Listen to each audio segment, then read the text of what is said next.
Então vai. Sena, o PC, né? PC, a descoberta do PC Farias. PC Farias. Esse dos padres lá Isso, exatamente. Pedofilia. Investigação.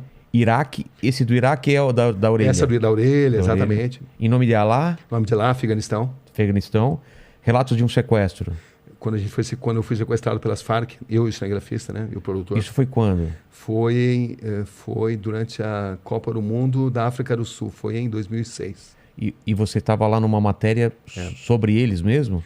Eu estava indo, tentando localizar brasileiros que tinham sido captados pelas Farc. Eu estava entre Neiva e San Vicente del Cagua. No meio, a gente foi interceptado pelas Farc. Eles achavam que a gente estava a serviço de americanos. E nos sequestraram, prenderam todos os nossos equipamentos. E ficamos 2 dias com eles, onde tive acesso a tudo, a maneira deles de pensar, a mentalidade, enfim, só que a gente não pôde... Não podia registrar. A gente registrou quando eles se aproximam e prendem nosso equipamento. Isso está filmado, está registrado. Tá. Mas depois foi através de um relato meu, do cinegrafista e do produtor. Isso chama-se Relatos de um Sequestro. Uma experiência incrível, porque pudemos observar... Então... Eles eram, a partir do momento que eles passam a confiar no começo, eles eram muito agressivos. Botaram a gente num caminhão de porcos e muito agressivos, achavam que iam nos fuzilar. Depois que eles checaram que a gente não era enviado de americanos, e checaram a minha história, que eu era jornalista brasileiro e tal, né? Eles passaram a nos tratar muito bem.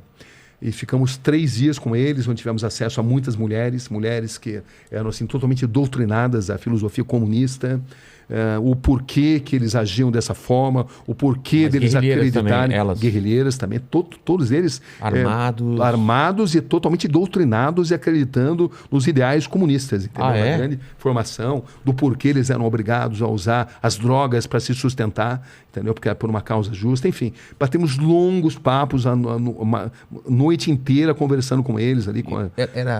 Todos muito jovens. Mas era ambiente urbano? Era montanha, floresta? Quando eles nos interceptaram, eles primeiro apreenderam tudo que a gente tinha, né? Aí depois nos colocaram numa caminhonete, um pequeno caminhãozinho ali de porcos, que transportava porcos. E aí nos levaram para um destino, a gente não sabia que estava sendo levado. Até então a gente estava sendo muito maltratado, tratado de forma muito agressiva. Isso, inclusive, essas primeiras imagens são filmadas, chama-se Relatos de um Sequestro. Está no YouTube, quem tiver interesse em assistir. Dá para assistir também, né, Mandíbula? Dá para ver, Relatos de um Sequestro. Todas essas histórias aqui, elas têm no YouTube de alguma forma ou de outra, né? O que é uma coisa muito bacana para quem se interessar em se aprofundar nesses assuntos.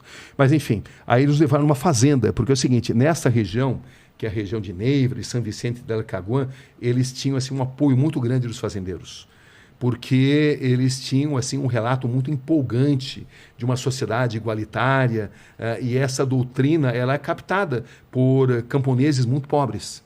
Entendeu? Essa que é a verdade. Nos setores urbanos, a mensagem deles era mais difícil. A mesma coisa do Talibã. Nos setores rurais, a mensagem deles sempre...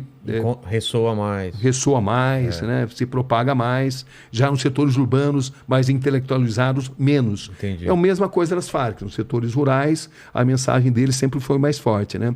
Então, eles eram acolhidos nessas fazendas. Eles eram alimentados e a gente ficou nessa fazenda onde eles mataram ali, um carneiro e se alimentaram e foram tratados como reis, e onde nós passamos a noite inteira conversando com eles ali. Foi uma conversa inesquecível que está muito relatada em detalhes. O que eu não lembrei, o cinegrafista lembrou, o produtor lembrou, então ficou o Thiago Bruniera e o Daniel Vicente, né? A gente estava em 3 ali. E quando soltam vocês... Quando eles já sabiam que a gente não era agentes da CIA, infiltrados, então eles passaram a nos tratar bem.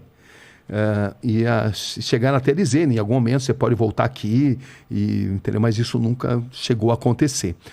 Então, você vê como é que é, né? Eu saí para fazer história de brasileiros, que eles confirmaram que ele não tinha brasileiro. Eles falou que existiam brasileiros, me deram vários exemplos, né? Foram cooptados pela causa e vão lutar com eles. Exatamente. Enfim, foi uma conversa inesquecível, né? Mas também me impressionou muito o grau de alienação.